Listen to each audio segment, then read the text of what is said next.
All right, welcome everybody to the City Council meeting for Monday, February 24th.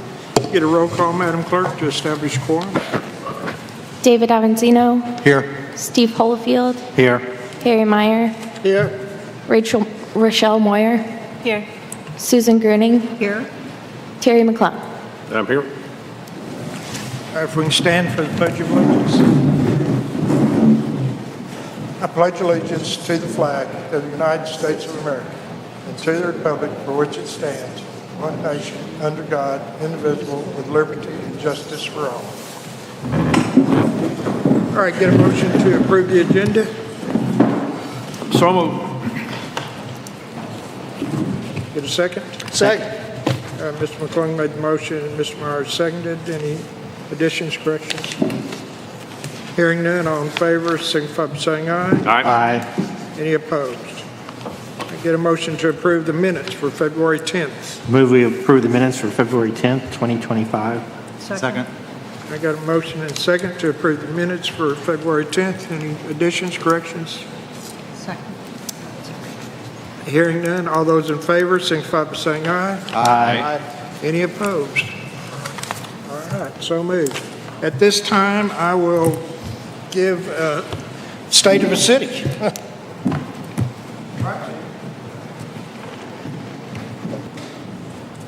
Reader's Digest version. All right. Okay. I want to thank everybody, City Council and the citizens, and for allowing me to come up here and reflect on, where we've been for the year of 2024 and the state of this place that we call home, because this is a place that we all love. And even through the trials and tribulations, it's still the best place I think we know of around to live and to work. And I'm fortunate, and City Council is fortunate, and the city is also, to have the public servants that we have in the departments and the commissions within the city who are really dedicated to serving the city in the best possible manner. I'd like to highlight as normal in the state of the city some of their activity in 2024 to give you a kind of a snapshot of what they've done throughout the past year, because sometimes I tend to forget. It doesn't seem like it was a year ago that I was up here, but a lot has accomplished and been done in the last 12 months. The first thing I like to do with the city is kind of lead off with the financial overview of how we're doing, because I think that's the best barometer that we have of our health and the trust that the citizens put into to us to manage our taxes. There's two broad areas of financial considerations. Number one is, how did our economy perform in general? And two, how did the city manage the public funds to deliver goods and services in our community? We came into 2024 with pretty strong municipal financial standings. The sales tax, which is, of course, the largest revenue source for the city, had shown that the confidence from our visitors and our locals in Eureka Springs before and throughout the economic times for the 9 years of the revenue sales tax. And you can kind of see up here the growth that we've had from 2016 up through 2024. The striking thing is, in the comparison of 2016 at 2 million, a little over 2 million, 2.1 million, in 2024 at 3.3 million, it's in sales tax revenue. That's a real dollar difference of $1,254,836 in sales tax revenue in 2024 to the city of Eureka Springs that we collected over from 2016. Or in another way to say, the largest source of our revenues increased by 38% over this 9-year period. Looking at some of these by a month-to-month summary over the past 5 years, we can see some fairly consistent tourism behaviors. 2019, the blue line, which is the year before COVID, is kind of the baseline under normal circumstances, that we had annual sales tax of, $2,316,000. We left pandemic 2020 out intentionally because that was kind of an abnormal year. So, but when we look at 2021, the gray line, we can see that the sales tax collection was $2,985,000, a $370,000 gain in sales tax over 2019. When we take a look at the yellow 2022 line with $3,216,000 in sales tax, that's an 8% increase over 2021. And then the lighter blue line of 2023 comes in at $3,271,000, which is a 1.7 increase over 2022. And then the deep blue line, 2024, is coming in at $3,377,000, which is a 4% increase over 2023. So every year we've been increasing since COVID.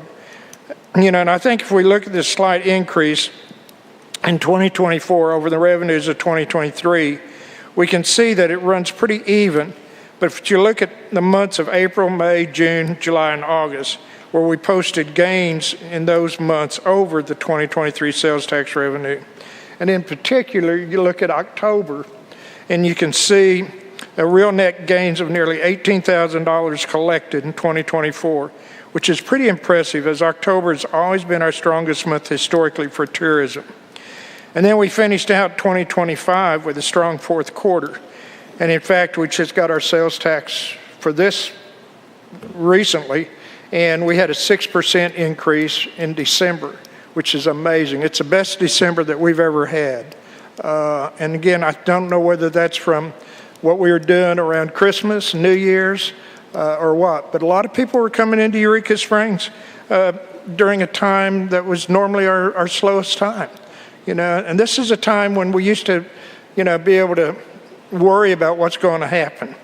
So the information in this slide by categories, it's categories of contribution to the sales tax revenues collection. Looking at each area of contribution, lodging, restaurants, liquor, and retail, we see some trends. 2023 results by categories kind of tell us what lodging and restaurant owners were telling us, that it was a hard year for them.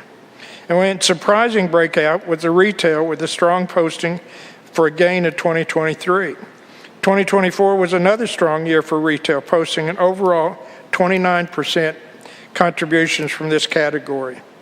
Lodging posted a 1% gain over the 2023 results, and restaurants lost 2% over their 23 results. So in fact, we had a net gain in 44 new businesses 2023 to 2024.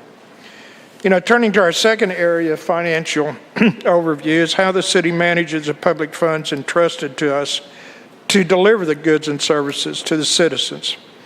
The city budgets are reviewed monthly by City Council to monitor our actual financial performance against what the council approves as a projected budget, and which we just did earlier this evening. With the last month review of December 24 financials, we can see the department results in this summary. The largest department budgets within the city are the police, fire, water and sewer, and transit. Just looking at these four departments, we can see police expense was 10% under budget, fire expense was 1% over budget, water and sewer expenses were 24% over budget, and transit expenses was 12% under budget. These departments also represent the majority of services delivered to the citizens of Eureka Springs. And I'd also like to point out, and I've said this many times, that our transit department is self-supporting. The city does not put any money into the transit, and we're the only city in the state of Arkansas that's true. All other cities support their transit, and we have one that's supporting itself through its trams and trolleys. So we're really lucky through that aspect of it. We can also see in the all funds category, the overall revenues were 2% under projected budget, and the overall expenses were 2%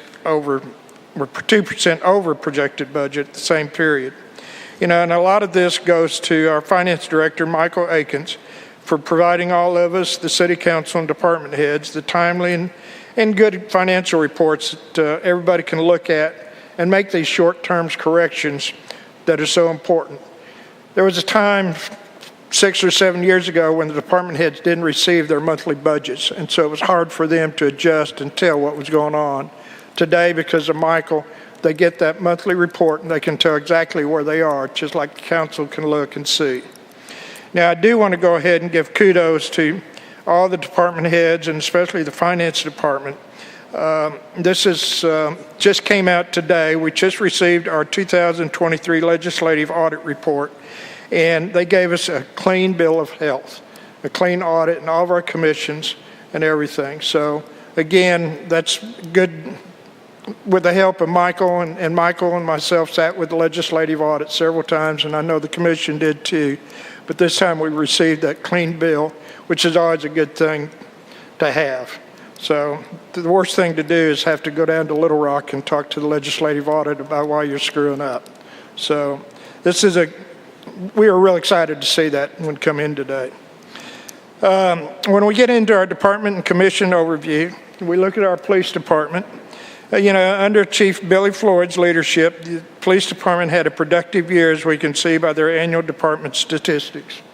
They had over 20,998 total calls were handled by the dispatch, with 676 charges and 80 warrants served, with an average response time of 54 seconds. Thank you for being prepared and ready. We really appreciate Billy and the police department for all of that. Here's a few of the Eureka Springs goals that they've achieved. We had the increased parking and enforcement revenue. We had a full combat and rifle class to qualify all the officers.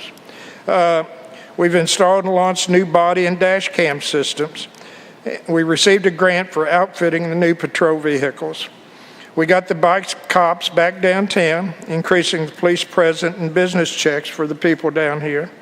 And we had multiple room clearing and active shooting classes, as well as increasing tactics and strategic police training, and held monthly mandatory safety briefing.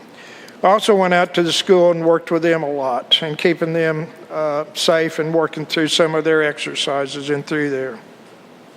So they did a great job in through here, and as you can see, they did quite a bit of work in through this. So next item, we had just the fire and EMS with Chief Gary Inman, who led the fire department through 2024, where we responded to 172 fire and rescues. That was an increase of 5% over 2023.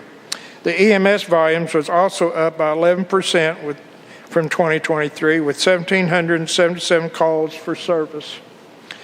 Generally speaking, we've seen an average increase of EMS calls from 3 to 5% annually.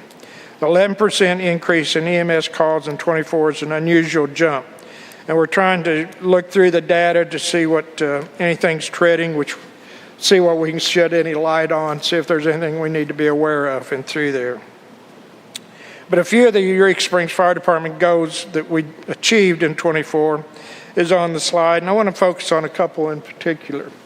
The EMS vehicles were equipped with the power loading systems and new cots, so now that the first line ambulance had the best safety equipment for patients and the EMS providers, have been spared the back strain and injuries. I think the council needs to be thanked for that, because that was part of the budget and capital gains that we had last year, or capital improvements. And this is a big item, because a lot of our ambulance and EMS providers have to get down and lift these cots up manually into the back of the ambulance. And with these new cots, it's an automatic raising up. So it saves us and saves the police or the fire department and EMS any back strains and having to go in. And so this was a great tool, and I know they really appreciate it. We also got the firefighters with thermal imaging systems, and another great tool. This time they can go into houses and see where the hot spots are and see if there's any fires still burning, which is another safety value that they need. One of the biggest things that I'm real impressed of is that their volunteer system has increased. We were having problems for a while. Firefighting is not an old man's profession, and so we're needing a lot of younger people coming in. And all of a sudden now we've got 29% increase in volunteer department. Eureka, for a town of 20,000 or 2,200 people, we're probably the only city with that small population with a full-time fire department. Berryville, which doubles our population, is all volunteers.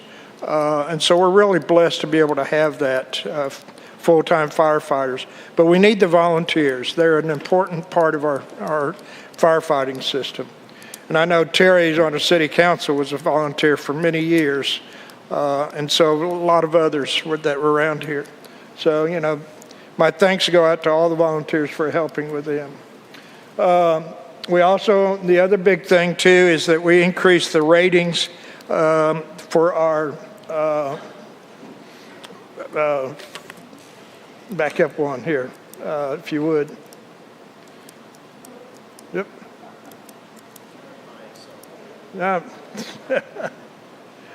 All right, and we increased our ratings anyway from a 4 back down to a 6, or from a 6 to a 4 outside. And those ratings increase, it allows the citizens to pay less on their insurance costs, which is a big deal. Our ISO ratings an increase from 9 ISO to 6 ISO on the outside. And we maintained the class 4, which is important. That's probably about the lowest that we'll ever get without spending a lot of money and having a lot more equipment than what we have. So that reflects back into your insurance bills. Then we can go on into our public works. You know, it's been a busy year, as we all know, with public works. There's always something going on with public works. There's always a pipe busting or something's going on. And of course, this year we've had with, a big issue with our sewer treatment plant. You know, McClellan Engineering and Utility Finance Solutions are completing a rate analysis for Eureka Springs. Because of Act 605, it tells us basically that our water and sewer has to be self-supporting. In other words, we can't keep loaning money to the sewer and water department like we have been in the past. So what this means is we're going to be looking at probably raising our water rates. But when you look at this, you also consider how other cities and what they're being raised. And ours is going to be probably one of the smallest rate increases that we've seen. But this is something we'll be looking at starting next week, or in 2 weeks, at the next council meeting, to be discussing the water rate study that they've got. So we've also got a 5-year capital improvement plan that's addressing a lot of the infrastructures in through here. We've also got the the roundabout going on. And I just talked with the engineers down in Little Rock today to find out what the status of the roundabout was. And they're still working on the final design. They were at 90%, or were at 95, but they went back and did some more design, so now they're at 95, or 90 rather.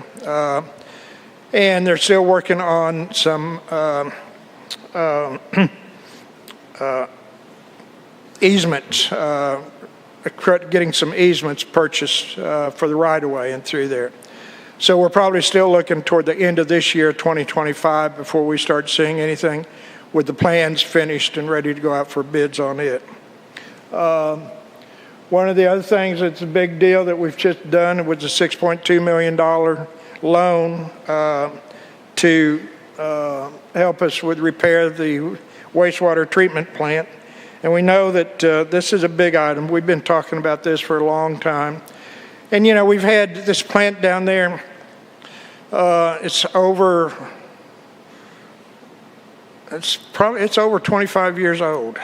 And so it's time, and nothing's been spent on it, very little money. So all of a sudden we're playing catch up on it. And I think, and what we're hoping, and what the engineers are telling us, with this money that we're spending, and that with the plans that will be developed and shown to the council here in hopefully in a month, we'll be able to be good for another 20, 25 years with normal maintenance on there. So we do know that that's something that has to be done. We've just had nothing but troubles. Once we get this done, we'll be able to have a sewer plant that we'll be able to operate hopefully more maintenance free than what we've been doing lately on there. When we get into our transit department, we've had increased volumes of their system for 2024, following a 10-year trend of increasing units. We had total rides in 2024 of over 131,000 people, which is a 3% increase over 2023. Tram tours had 7,200 riders in 2024, which is a 3% decrease over 23 tram tours. And we had our first year of on-demand services that resulted in 553 rides given and $3,304 in fare revenue. Our share ride continues to grow, giving out almost 5,000 rides and $20,000 in fares. You know, we're fortunate, like I mentioned earlier, that our transit system's federally funded, and we receive over $951,000 from FTA for operations, administration, capital, and maintenance reimbursement on there. The CAPC, they had a heck of a year too. As we all know, we had several major events going through there. Probably the most notable one was the attempt on the primary election to do away with the commission and the substantial advertising strain that it was bringing in. Thankfully, that issue failed overwhelmingly. Another significant event was getting Mike Maloney back as a permanent executive director. Also, and the third significant change was switching agencies, advertising agencies, from Paradise Advertising to Madden Media. As this chart shows, the CAPC collection declined slightly from the previous years. The total collections of $1,866,168 in 2024 were almost the same as a post-COVID rebound we experienced in 2021. And collections are still well above our previous all-time high of $1,511,000 that we had in 2019. But here's what we're looking at in monthly comparisons for 2024 versus 2023. Madden launched the Free to Be campaign with the new videos. And if you haven't seen that, you can go on the CAPC website and see a lot of the advertisements. And they're really amazing ads that they put out. They're a lot of fun to watch and just really makes the best of Eureka Springs. You know, we increased the paid advertising and ramped up the public relations effort for Eureka Springs. The Visit Eureka Springs website was updated and visitation was up over 40% from 2023. Under Maloney, Madden also brought back an emphasis on promoting weddings and group travel. One of the barometers that we look at may seem odd, but it's actually shed some good data on visitors' behavior. Passport Parking app was installed in Eureka in the mid-2019, which is why we see the lower use in the blue 2019 line. The dramatic jump from 2020 to 2024 is indicative of more frequency in use of that Passport app and an increase in day trippers. We also, because we had a lot of complaints about people not using or knowing how to use their phone and smartphones to do the pay app, there's also a phone number now that you can call and utilize the same app. So the nice thing about this is if you use it, you don't have to worry about your time running out on your meter, because you'll get a notice 5 minutes before your meter runs out that your meter is going to expire, and gives you an option of extending your time parking for anywhere from 30 minutes to an hour or 2 hours. So you don't have to keep worrying about running back to your parking meter wherever you are and putting more money into the meter. You know, there were over 12,000 more users of Passport Parking in 2024 than we had in 2023.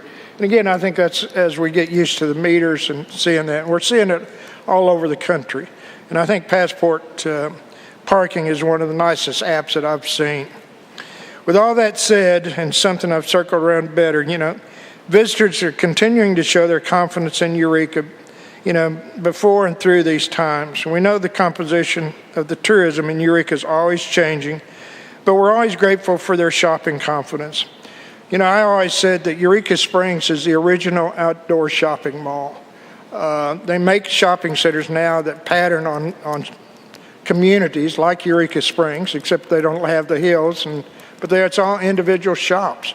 And it's kind of like I talk about our restaurants. We have, you know, I like to say over 70 restaurants in the area, and we only have 3 franchises. We got a McDonald's, Subway, and a Pizza Hut. And the same is true with our retail. You know, our retail are individuals. We have our art galleries, we have our shops, but we have very few retail shops that are found anywhere else. And I think that helps contribute to the people shopping, coming to Eureka. And a lot of times I think when I look up and down the streets, you know, the hotel and motel business may be down, but as we see in our sales tax, shopping is up.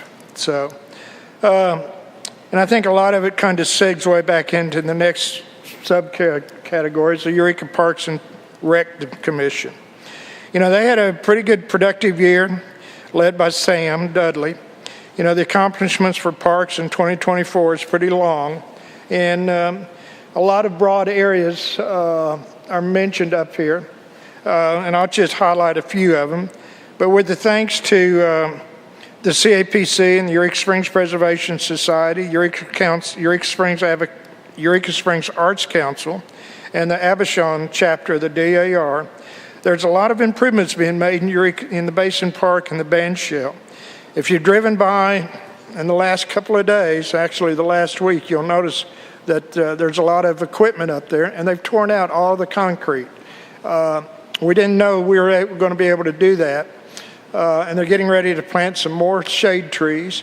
They're coming back and putting in more planters, going to come back and put in new concrete, because the concrete that we had was, well, we had a lot of,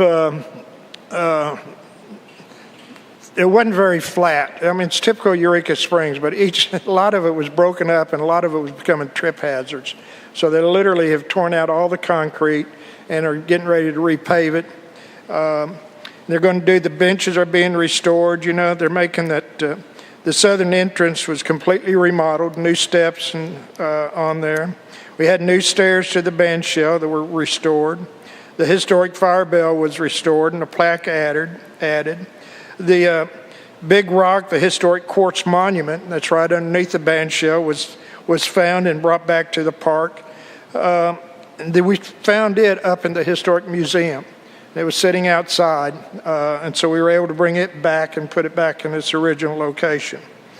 So we're also grateful for the grant from $70,000 grant from the Banks Family Foundation for the improvements that include planting the new trees and the restoration of the stairway leading up to the upper bluffs.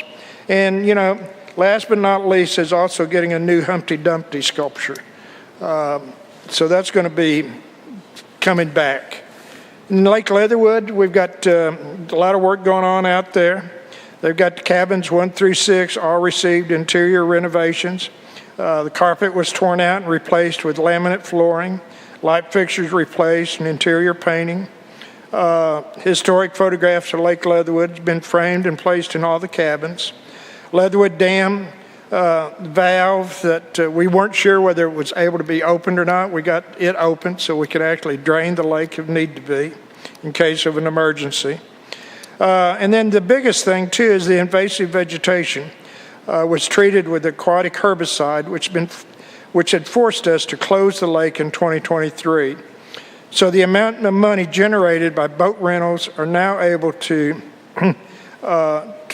which you use to be able to go up and down the lake, more than made up for the treatment costs for the herbicides in through there. They also did a lot of work on with Main Street Eureka on the trails. They funded installation of 5 new kiosks at locations in the Basin Park, the Music Park, Sweet Springs, Crescent Spring, and Harmon Park. This completes an in-town trail signage project, which also already increased the use and awareness of these hiking trails. Then we get into our Planning, BOZA, and Historic District Commission. We've got a new director, Cassie Dishman's our new director of Planning and HDC, as well as Paul Sutherland is our new building inspector and code enforcement. Both organizations had a lot of work going on in 2024. With the Planning Commission, they submitted Ordinance 2364 to guide us in the management of bed and breakfast within the cities. But additionally, the Planning Commission has worked diligently to proactively manage tourist lodging with the adoption and extension of the B&B moratorium in residential zones. You can see a lot of the evidence of this being done by the show cause hearings that the Planning Commission's held. Now, I think this is a good time to jump in and also talk about the House Bill 1445 that's in front of the legislature right now. If this is passed, this will allow basically overnight lodging in any zone in Eureka Springs, and will not be able to have any locations or numbers. So we'll lose all control over this. There's not going to be any ability to regulate the SBRs. We're not being able to have any safety concerns. And the big thing too is it takes away the housing market that we need so desperately in Eureka Springs. And one of the things that if you talk to your legislators, and I urge you that if you know anybody around the state, please call them and tell them to vote no for House Bill 1445, is because it's also safety. This bill treats an overnight lodging the same as it does a residence. So there's no safety requirements, no requirement for them having fire extinguishers, any fire alarms, smoke detectors, or anything that's not required in through there. And so newcomers, visitors that come spend the night, have no idea of where the safety features are. They don't even know where all the exit doors are. So this is really a bad bill that's coming out of the legislators. So if you get a chance and you know any of them, please give them a call. Our local representative, Harlan Breaux, and our state senator, Brian King, both are against this bill. So if you know of anybody else in the state, please give them a call. With our Historic District Commission, they had a good year also. They were awarded $13,000 certified local government grant to fund in-state national training for the Historic District Commission. The staff and 3 commissioners attended the National Alliance of Preservation Commission meetings in Miami, as well as 3 commissioners attending the camp in Hot Springs. HDC held 18 regular meetings and 1 special meeting, with 153 design reviews completed and 114 applications reviewed and given administrative approval. These are some of the other items of note that I want to touch on that's due to their significance to the city. Earlier, I talked about the water sewer treatment facility. You know, we've had deferred maintenance on this facility for years, and because of that, it's created a lot of problems. And so we've had some emergency repairs required, and we also resulted in the largest capital improvement project our community's ever undertaken. As I mentioned earlier, we received funding of $6.5 million from the low-interest loan from the Arkansas Resource Commission. We've been told that possibly once we get this loan, there may be eligible for some forgiveness on this, but we don't know right now. So we're kind of taking it, the worst for consideration. But the facility is rated at 0.9 million gallons per day, and we're currently producing 0.2 million gallons per day. So, we're good for a lot of growth in here, so we don't need to worry about that.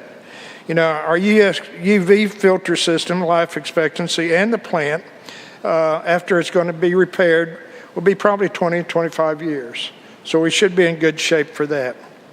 The remaining emergency repairs, the aeration, the mixing and decant of the sludge storage basin, the grit removal system, and removal of old buildings are scheduled for completion early spring of this year. One of the other items, too, that I didn't mention, and we've heard a lot about with public comments, is the Eureka Springs Hospital. The hospital was converted into a regional emergency hospital designation in February 2024. Many of the small communities reverted back to receive this emergency designation. The staff and the commission successfully worked through the state through a series of surveys and is back now in full compliance with CMS and REH regulations. As of 2019, they had a bank balance of $7.3 million. And several new employees were hired recently, including Lana Mills, who's Director of Nursing and Clinical Services, who has over 22 years of healthcare experience. April German, Lab Manager, who has over 10 years experience in healthcare. RN Velvet Schultz, with 35 years of experience in nursing and holds a master's in healthcare administration and a master's in business administration. And Dr. Gina Drobina, the pathologist and associate professor of pathology at the UAMS Department of Pathology. So between the new staff and the commission, there's now 3 with masters in healthcare administration. The hospital also established a partnership with the University of Arkansas Medical Science and the College of Medicine and the Institute for Digital Health Improvement to launch and expand telehealth services beginning in late spring of 2025. The other item that we've been working on, seems like, well, it has been years. Terry and I were on city council together when we first started talking about Black Bass Dam. Say that 3 times fast. But thanks to Congressman Steve Womack, we received $1.2 million in federal funds, and that's been secured for the repair of the dam. We've received assurances from Congressman Womack that these funds are still designated, and in fact, we've been working with the Little Rock HUD to complete the paperwork. We've established a checking protocol with the Little Rock office, and we're working now to complete the forms and all the paperwork that's being required for the general conditions for bidding, and hopefully we'll be able to put this out for advertisement for bids within the next 3 months, along with, once we get notification and we get all the paperwork satisfied, we'll start getting the money, then we can put it out for bids. We're afraid to put it out for bids until we get the money beforehand. So I'm excited to see that one happen. And then finally, you know, the big news is Eureka Springs always been getting awards, but this year we continue to be a national brand, and in 2024 we recognized with some pretty significant awards. The TripAdvisory Traveler's Choice Award for the best destination was a major coup for Eureka Springs. It's based on reviews and opinions from millions of travelers globally.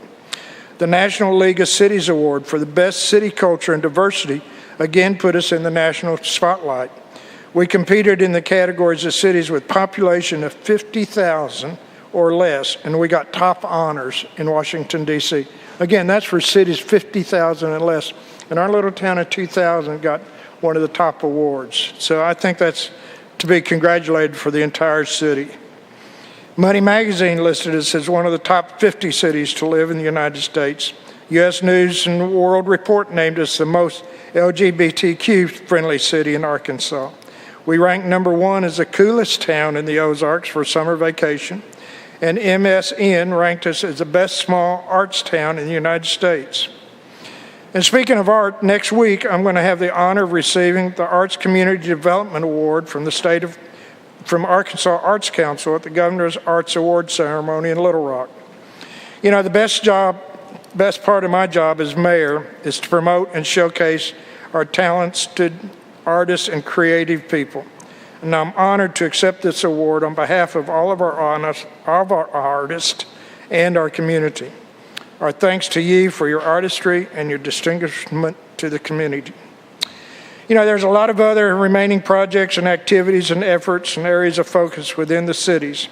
But what I mentioned to highlight just some of the work that's being done for the greater goods for the city and the citizens of Eureka Springs.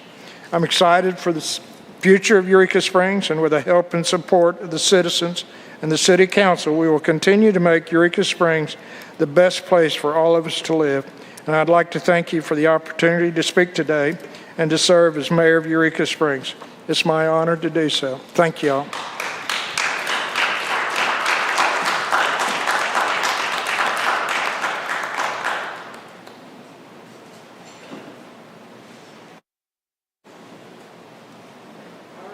That done, we will proceed on with the commission report.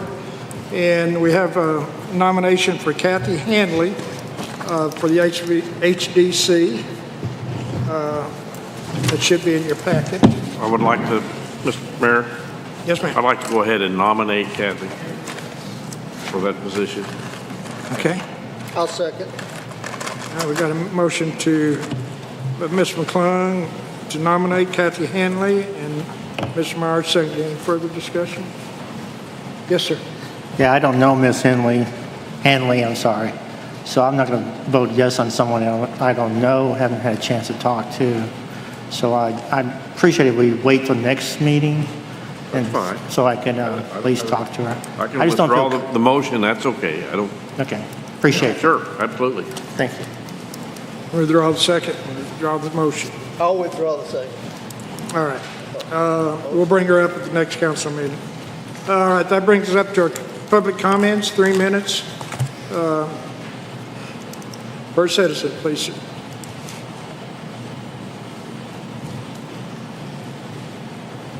Good evening. My name is Ferguson Stewart, 7 Harvey Road. Mr. Mayor, City Attorney, and Council. So thank you all for your service. But what I want to talk about is just like the mayor talked about volunteerism. Volunteer this town and your council have delegated a lot of authority out to the citizens in our commissions. And those commissions rely on volunteers. So we've got some commissions that are really low right now. But one thing I want to talk about is an individual that needs special recognition. Sometimes an individual shines above what we normally get on commissions. And this lady has done a great job. She was on the Mayor's Economic Development Forum. She's done a lot of extra work. She lives and breathes Eureka, and she now has brought what could have been a crash landing into a go-around. So, and that is Sandy Martin. So I hope that maybe you you council members will give her an honor and maybe give her a nice document saying thank you, because that's going to inspire other volunteers to show up, because we've got some really great talented people out there. Now, the other thing I want to talk to you about is just like the mayor talked about, House Bill 1445. Years ago, this city stood against fluoride in water. We did a resolution that said, no, we don't want fluoride in our water, even though the state pushed it on us. I would like to see you do that against HB 1445. Come up with a resolution saying, we do not endorse this act, and we don't want it in our town because it violates our ability to manage our own city. It's the state reaching into a Class A city and saying, the state knows better than we do. Well, that's not right. So as a citizen of Eureka, I'm asking you to stand up and say, no, the citizens of Eureka Springs does not want our residential areas violated by huge amounts of unknown people at any time of the day and night, coming and going. Our quiet communities would be destroyed. Our locals would leave, and there goes your tax base. So thank you for your time.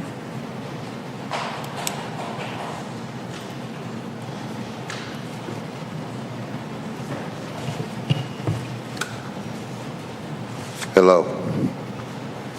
My name is Richard Webb, and this is my wife, Samantha. We are both former employees of Eureka Springs Hospital and casualties. We came here tonight because this isn't going away until all the people responsible for this mess are held accountable for their actions, and all the good people hurt by it receive justice. Only 2 of you have attempted to do the right thing, and that's Mr. Meyer and Mr. Holyfield. Everyone else, as far as we are concerned, and especially you, Mr. Mayor, have failed to uphold your oath. Mr. Mayor, you asked one criminal to step down, and after months of resistance from you, was finally removed. Why haven't either one of these people been investigated? Why are 2 people who have been named in countless statements for months and are obviously guilty of sin still running the hospital? Why are you protecting these people? Is it that you just don't care? Or is it there's something bigger going on? Instead of auditing the hospital, maybe you and a few other people should be audited. At the last city council meeting, Ms. Sandy Martin, new hospital commission chair, stated that all the things that current and former employees have been saying went on there and still are were rumors and that it was all unintentional. Well, Ms. Martin, if you're listening, Cynthia Asbury, CFO, and Jody Edmondson, HR Director and Acting CFO, have wrongfully terminated, intimidated, bullied, and retaliated against a lot of good people there since the latter part of 2023. And I assure you, it's not rumors, and it was all very intentional. We were there, Ms. Martin. You were nowhere around. So our question to you is, how would you know? One last thing, and this goes out to all of you, and the commissioners, and Cynthia Asbury, and Jody Edmondson. I challenge any of you to prove me, my wife, or any of the other good people that have stepped forward and told you of the terrible things that have happened there to people to prove us wrong. Thank you.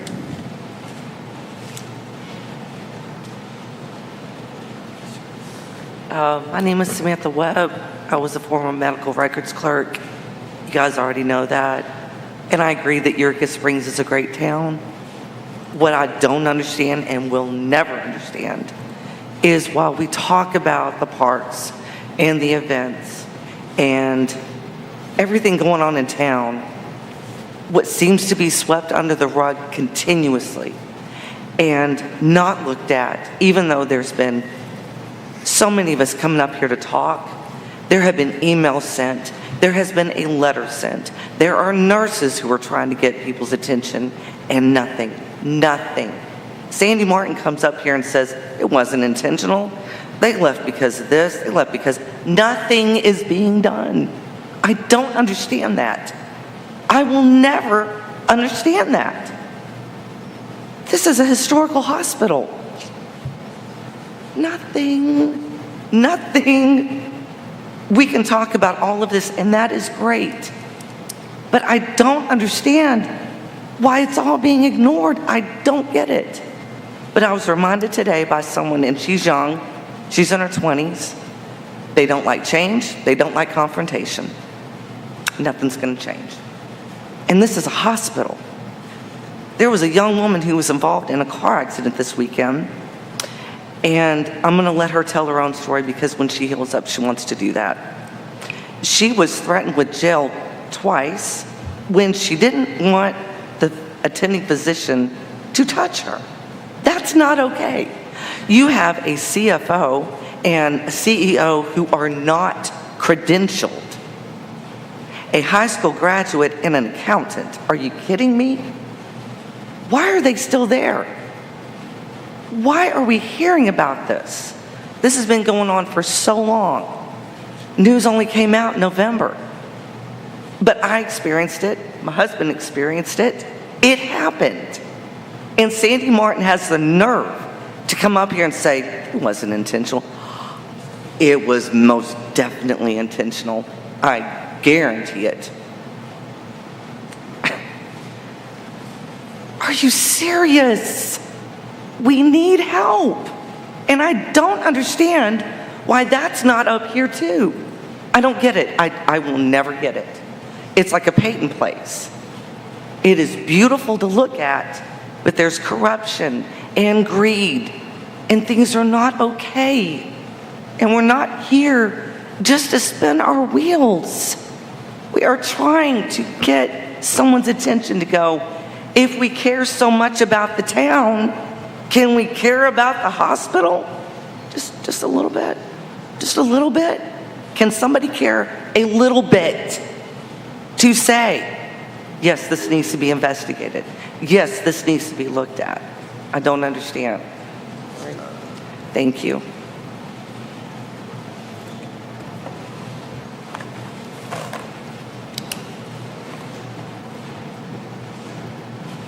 I don't know if this is when I'm supposed to get up or not, but my name is Marilyn Hunt, and I got denied a permit for cutting a tree by zoning and planning.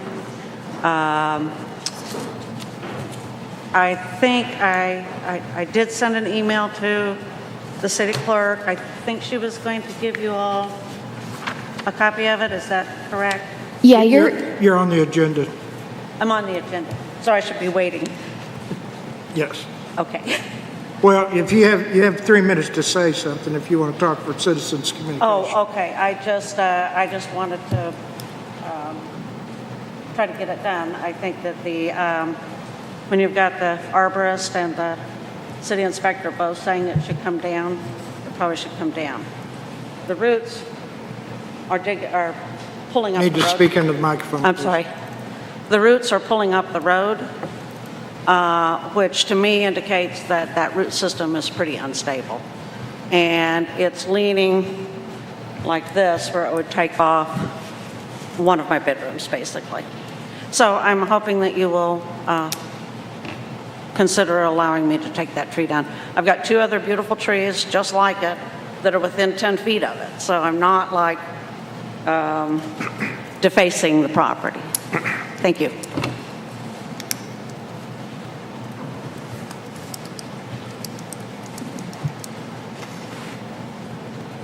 All right, any other public comments? All right, we will continue on for our meeting then. Get a motion to discuss sewer updates? So moved. Second. All right. Good evening, Mayor and Council. So as far as sewer updates go, we're getting ready to replace a section of collapsed clay line that's going down Lower Mountain Street. On Thursday, I'm meeting with McClellan to go over some treatment plant proposals. We're going to look at over options for trash and grit removal equipment, and we're trying to find something that's locally sourced, something that we could get parts for easily, that's easy to maintain and also economically priced. And we just recently had a safety review of the wastewater treatment plant, so we're purchasing some items to go in out there for safety of the employees. So I'll stand for any questions. Pass the safety review?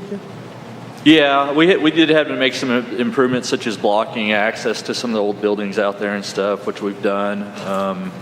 We bought a few more hearing protection required signs and some, it's pretty minimal stuff, but we've got everything. I think everything actually came in today that we needed to order. So When you start demolition?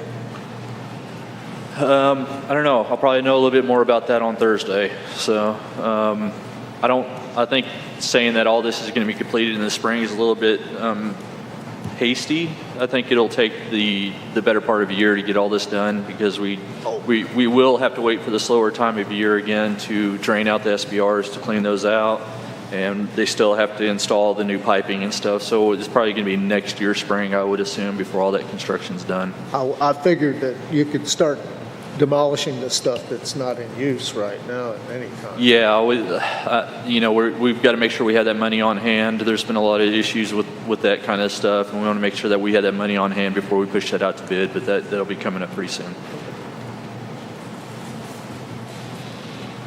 Any other questions? Well, we move right into our finance and verification of sewer plant. Move to discuss. Second. Okay. So our rate analysis has been completed. We're going to be recommending a shift for more of the minimum base charges based off the meter size instead of the same for all meter sizes, because the cost to feed those meters is different by the size. So they'll be this is a necessary thing to comply with the AWWA standards that the state is looking for us to do. So we will have a work study sometime after the next council meeting to try to cover those rates with you guys. I'll have Zane here, and we'll have the gentleman that did the rate analysis from Michigan probably attend that virtually. And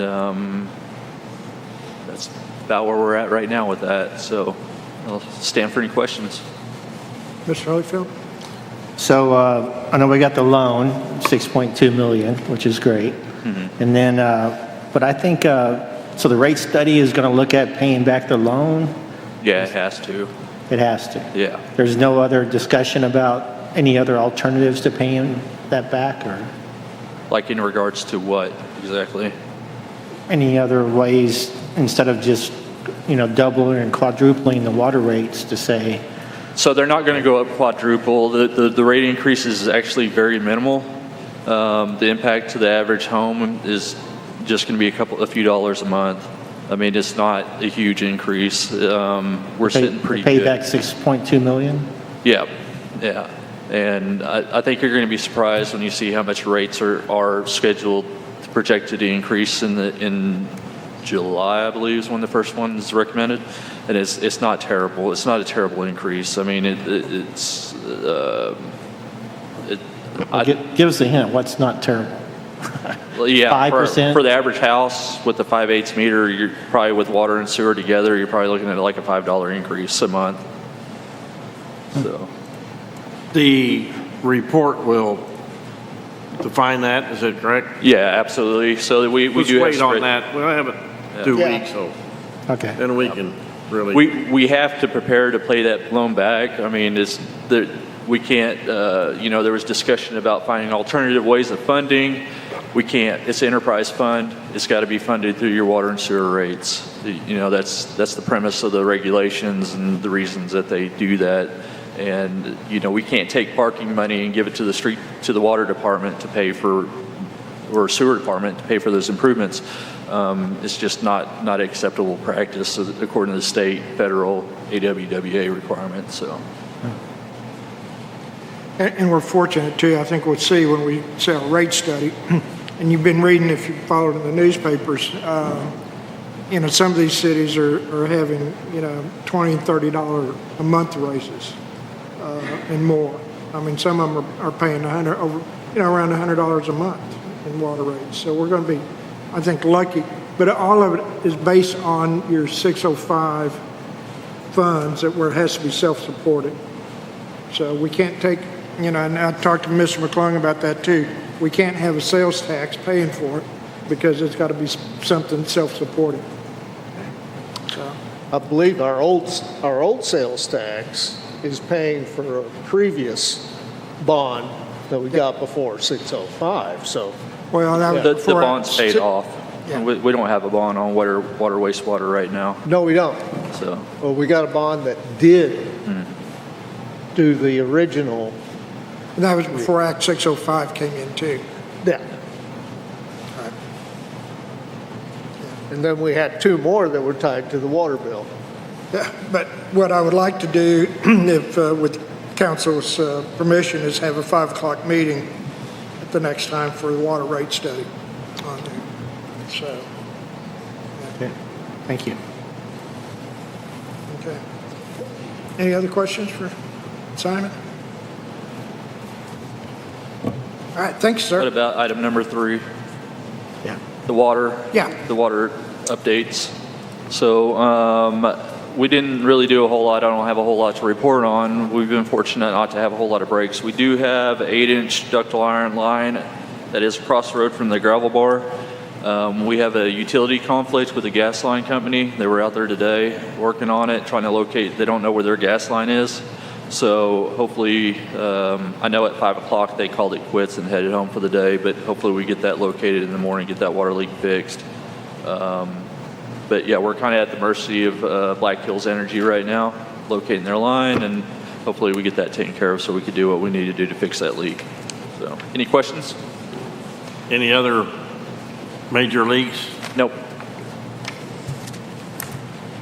I had one at my house, but unfortunately it was my fault, so I'm sorry. Say that again? I had one at my house, but unfortunately it was my fault. Oh, I can't help you with that, I Dave. know. You said you're going to replace a tile on Lower East Mountain? So that's a sewer update. Sewer line? Yeah, so there's the sewer line that comes down East Mountain is a clay line, and we had some issues there at Center and Mountain last year, and we fixed that collapsed section, but there's a section that's further down that hill that's collapsed. Where And the steel plate is over the top of? no, that is a clean out. It's a different area Oh, than where okay. that steel plate is, but yeah, there is a collapsed line there. So, well, thank you for your time. No more? Thank you, sir. Me. All right, thanks, Simon.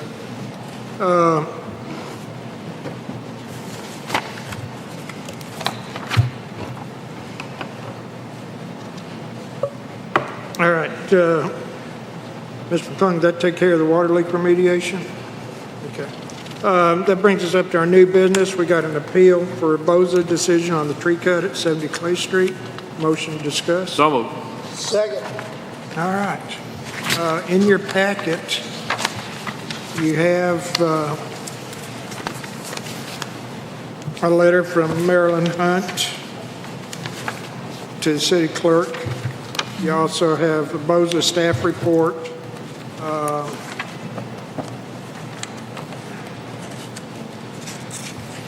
And where the staff recommended approval.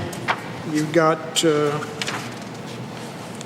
her application and also letters from the building inspector, Paul Sutherland, and also a letter from Mike LaRue. Mike LaRue on there. So, discussion? I think it looks pretty straightforward here. You have a motion? Did you already get that? I move to approve. Second. Move to approve the tree cut? Yeah. Okay. Any discussion? Yes, Mr. Foley. So why did BOZA turn this down? It's so clear cut. I have no idea. It sounds like, I believe in the meeting, Steve, it was a 3-3 vote. There was no breaker, so it just, Yeah, it was 3-3, so it really wasn't a turn down, it just was a Okay. split. Do we want to ask somebody from BOZA? do it. If we have two people here. Is anybody from BOZA would like to come up? Ferguson Stewart, Chair of the Planning Commission and BOZA Board. What questions do you have? Was that a 3-3 vote? Yes, sir, it was. It was a split vote where we didn't have a majority, so that's why it failed. That's why it failed. Okay. All right. Simple. Can it be put through again Beg your That's pardon? what we're doing. at BOZA? It's appeal. I don't think so, because it's an appeal, so it comes straight to us. It comes up, yeah. Okay. Mr. McClung made a motion to approve the tree cut. So. I heard that. I just didn't know because of how it was voted on. This one, it comes to the city council. Okay. Yeah, we just passed that ordinance last. Just passed.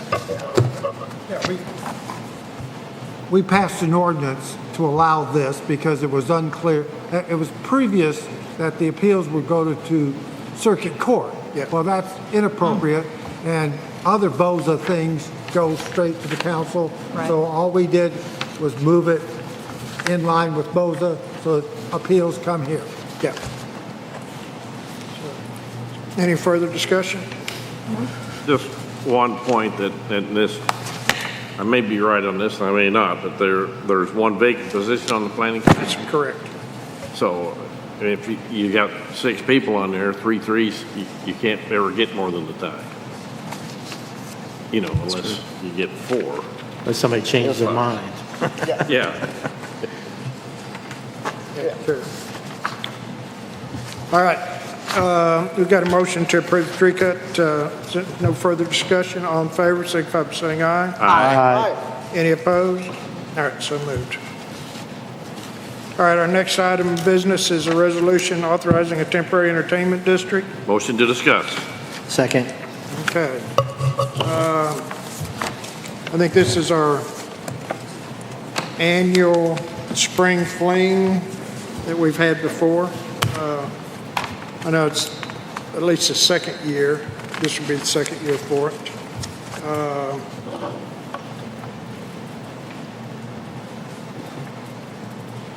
And it goes from intersection Main Street in Benton down south of, from the museum parking lot down Armstrong to Main and Armstrong. I think there should be a map in there too. There is, it's on the Yeah, back there's a side. map, last page. Yeah. So, all right, get a motion to discuss. Did we have that? Okay. Any further discussion? I'm actually curious if Billy Floyd, if he's here, did he have any concerns? Rochelle, related? I can't hear you. Oh, Sorry. yeah, I'm curious if Billy Floyd was here, if he had any concerns or anything related to this? Yeah. Just for the information, the fire, EMS, police, all those sign off on these before they come to the council, but I saw some language that there had been discussion. Yeah, I've spoken with the organizers. They're not going to block any streets off. It's going to be a typical, just a run-of-the-mill entertainment district. So yeah, we've accepted on our end of it. Thank you. Mr. McClung? Okay, well, I'm glad that they've came earlier than they have in the past, looking to get this so they can get the approval, if they do get the approval, and that way they can proceed and get their plans laid out and everything situated and a good handle on it. So I'm going to go ahead before David gets his chance and just go ahead and make a motion that we approve the resolution. Chief, I have a Read it question for you. passage. Sorry. Okay. Yes, sir. Yeah, I just have a question for the chief. Since you're right, this come in really early, which I appreciate. Do you think that we're going to get another one later on from somebody else? And this, what I don't want happening is 3 TEDs coming into one huge. Do we foresee that happening at all? I don't think so, but that would be up to you guys to Just the approve or one. dismiss. So we can only have one, correct? Yeah, the original, the enabling. Okay. That was it. I just needed clarification. Yep. I'll second Mr. McClung's motion. Okay. Motion to, I couldn't hear a full motion. He didn't get to The finish. motion is to assign the resolution to number and read it for passage. Second. any further discussion? Roll call?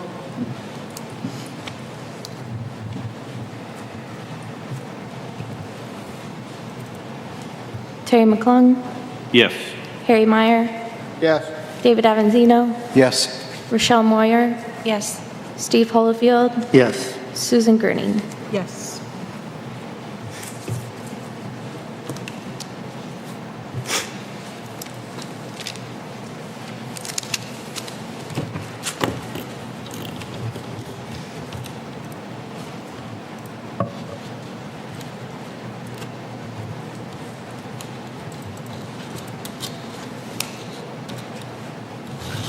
Signing resolution number 881, a resolution to authorize a temporary entertainment district and establishing standards for its operation for Spring Fling April 24th, 25th, 26th, 2025. Whereas prior ordinances of the City of Eureka Springs, Arkansas allow the creation and governance of temporary entertainment districts, whereas application has been made for a temporary entertainment district to be granted, whereas the mayor and required department heads of the City of Eureka Springs, Arkansas have reviewed the application and found it appropriate to forward for City Council consideration, and whereas the City Council of the City of Eureka Springs, Arkansas has a comprehensive study of the application and its requests, now therefore be it resolved by the City Council of the City of Eureka Springs, Arkansas, Section 1, Purpose and Intent, the purpose of the entertainment district is to promote hospitality and tourism within the city and to highlight restaurant, nightlife of entertainment, and hospitality options for tourists. Section 2, Location. The temporary entertainment district shall be located starting at the intersection of Main Street and Benton, south of Main Street to the south boundary of the museum parking area, then Armstrong from the intersection of Main and Armstrong to the rock wall where Armstrong narrows to a one-lane road. Section 3. Dates and times hereby permitted, April 24th, 25th, 26th, 2025, 11 a.m. to 11 p.m. Section 4, Identification of participants. Those people who wish to possess or consume from an open alcoholic beverage container within the district or enter the district from an alcoholic beverage permitted establishment with an open container shall first obtain a wristband, and beverages will be served in prepackaged cans. Section 5, applicable state and local laws. All laws and ordinances not addressed herein shall remain in full force and effect. Section 6, removal of alcoholic beverage from the district by participants. Shall be unlawful for any person to remove an alcoholic beverage container from any entertainment district. All unfinished quantities of alcoholic beverage must be properly disposed of prior to the participants leaving the temporary entertainment district. Section 7, Police and Fire Authority. Nothing in this resolution prevents the Chief of the Eureka Springs Police Department or the Chief of Eureka Springs Fire Department from suspending the operation hours of any entertainment district if necessary to comply with local, state, or federal law or fire codes, or if necessary to protect the public health, safety, and welfare.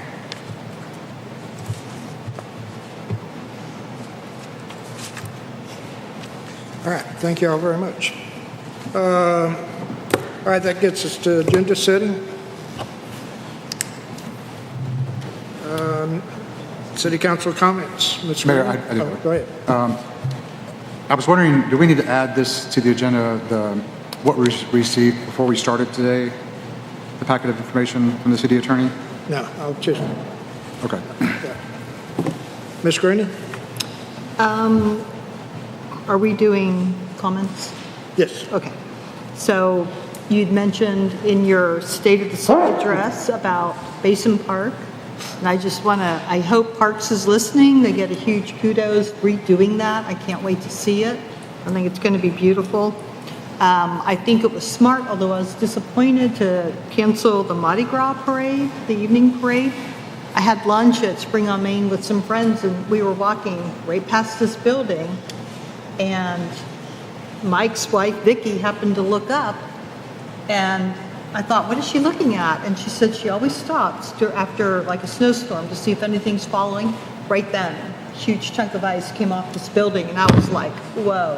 Had she not stopped to look, it would have hit one of us, I'm sure. So I think it was smart that we did that, even though it was kind of disappointing. I heard a lot of comment about not having the parade. Safety first. That's all I have. All right. Mr. Holyfield? CAPC regular meeting this Wednesday, 6 p.m. here in the Odd. And I'd like to thank all the road workers for this last storm. I think everybody did a great job digging us out of the snow as soon as they could. And I'd like to thank the citizens that stayed home instead of going out joyriding and getting stuck and running in the trees and stuff. So, but it's a good storm, and I think everybody responded well to it. Mr. Almanzino? Yes, I would like to, Susan mentioned, the crew of Crazo. I'd like to thank them for all of the events that they put on throughout the town. Sad that the first parade was canceled, but we'll look forward to the next one. Also like to thank Public Works, like Steve said, for keeping all of our streets safe. And I would like to ask the mayor to put something together for people who keep coming to us about the hospital. I think we have established the fact that we can't do anything except remove commission members. But is there an agency that they can call themselves in Little Rock to get some kind of resolution when it comes to the bullying and the harassment? They bring it to us and we can't do anything about it. So I'm wondering if there's something we can do for them and put it out so that they have that information to go by. I'll address that in a minute. Ms. Moya? Yeah, so I would actually like to follow up on what Evansino mentioned about the I can't hear you. about the hospital commission. I agree with that, and I would like to. They obviously are looking for some guidance and some help, and anything. I feel responsible somehow that we could give them some, whether it's a chance to voice their opinion. And share what happened, or, but better yet, provide them with some sort of recourse to get these concerns addressed. It seems quite serious, and obviously, I'm the newest member and haven't had a history there, but I would second that. And I also want to thank Public Works. Huge snowstorm and a lot of work, and appreciate all of their dedication. Mr. Myers? I'd like to put the hospital situation on the agenda again You know, partially for all the reasons that we've heard from all the people that have complained. And then we find out within a day or two after the chair of the commission came and spoke with us, the medical director was locked out of the hospital, who'd been with the hospital for 10 years.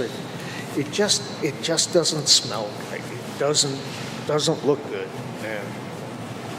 And I think we need to dig to the bottom of this or something. Mr. McClung. Hospital.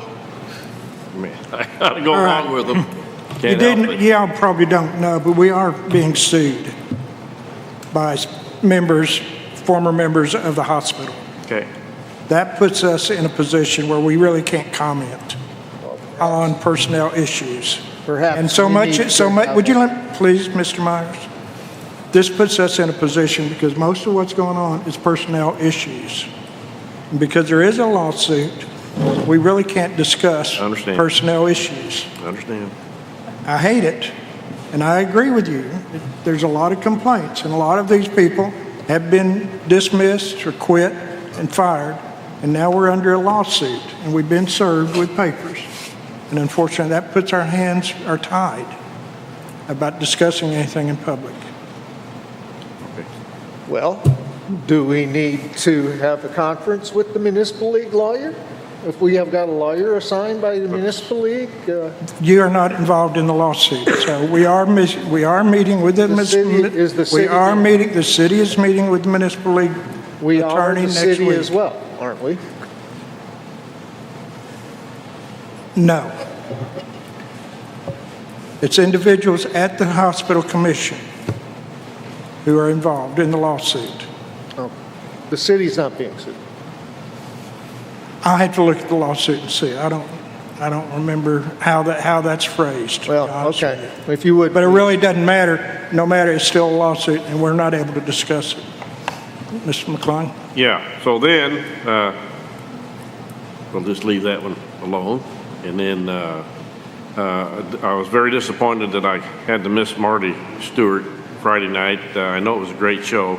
He always puts on a good show. And, but I double booked myself, and I had to go to the Crescent Hotel for the coronation ball, and ended up having a good time.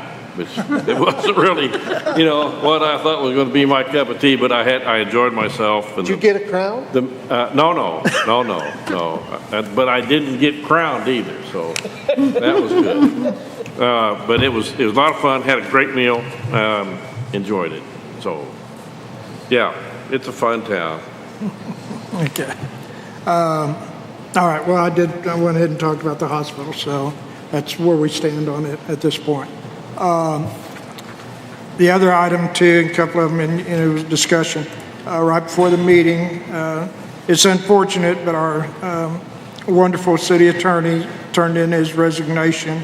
That will be effective, I believe it says March 4th,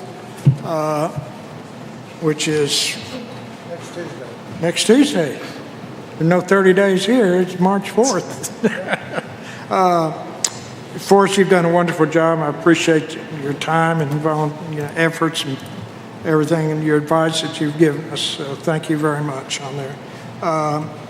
He's given us some recommendations here, and I'll be looking through it. It will come before the city council see how we want to do this, and probably at the next council meeting too. So we'll look and see what some of our alternatives are here. Other than that, I do want to thank Public Works. They did a great job. We had, the City Hall was closed for 4 days. We had President's Day, and then we had 2 or 3 days of snow days in through there. But city seemed to keep on going thanks to the Public Works. They were out and getting most of these streets clean. But even today, I was up at Transit. Today was the first day the transit drivers started back to work, and there was black ice on the pavement, and one gentleman was taking 1 step up and 2 steps back. And it was still slicker and snot. So be careful out there. It may look dry, but still be safe. As mentioned, Mardi Gras days are finally arrived. We've got the Mardi Gras Masquerade Ball at the end of the Ozarks on February 28th from 6 p.m. to 11. So, join us for a true Mardi Gras party as you don your, Roman costumes or your Mardi Gras masquerade attire and dance away in the atmosphere where everything's a celebration of extravagance. Fits right up Eureka Springs Alley. Mr. McClung, I guess you'll be there for that one. No, I won't be. I have another commitment. No togas? Go see Steve Miller, yeah. I'm not missing this one. And unfortunately, we did have to cancel the evening Mardi Gras parade, but I that was a good call. It was a combination from the Mardi Gras and the police, and so I think that was well done. But we do have the Mardi Gras Day Parade that's going to come around, so bring your families and everybody to come and witness probably a great Mardi Gras parade. And this will be, I think, on March 1st. No, the Mardi Gras parade will be, March 1st, 2 o'clock. And then we got the Mardi Gras pub crawl on the same day from 3 p.m. to 8:30. So, and then the Mardi Gras Jazz Brunch will be March 2nd at 11 a.m. to 1 p.m. at the Crescent Hotel. The Jazz Champagne Brunch isn't just about food, it's a celebration of life, love, and laughter. I look forward to seeing everybody at the festivities. And with that, I'll take a motion to adjourn. So moved. Second. All in favor? All right. Aye. All right, so moved.